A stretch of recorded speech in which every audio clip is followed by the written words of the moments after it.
Okay guys, nandito na pala tayo ngayon sa new location ng Diwata Paris Overload.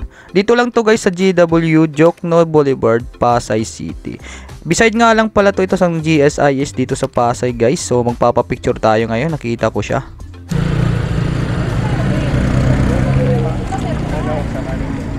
Ay, ito sa Marliti maupay nga kulog sa iyong tanan. Chinese ako, charing. Adiliwat. Baka nang taga din. So ayun guys, na shoutout tayo ni Diwata, no. Kababayan ko nga rin pala siya guys, taga Samar din po yan. So ito, kung makikita nyo guys, location ng bagong ano niya, Paris Overload. So malawak yung parking lot guys.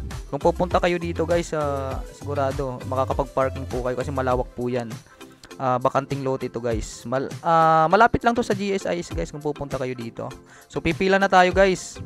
So medyo mahaba, parang blockbuster lang guys. So konting test lang tayo pag pumipila tayo dito. Kinaganda dito guys, may mag-a-assist po sa inyo dyan para bigyan ng ticket para makapag-order kayo doon sa Paris.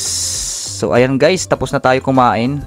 So tingnan natin yung halos ang daming kumakain talaga dyan, hindi nawawala. So tuloy-tuloy yung pila. So yan lang guys, thank you for watching.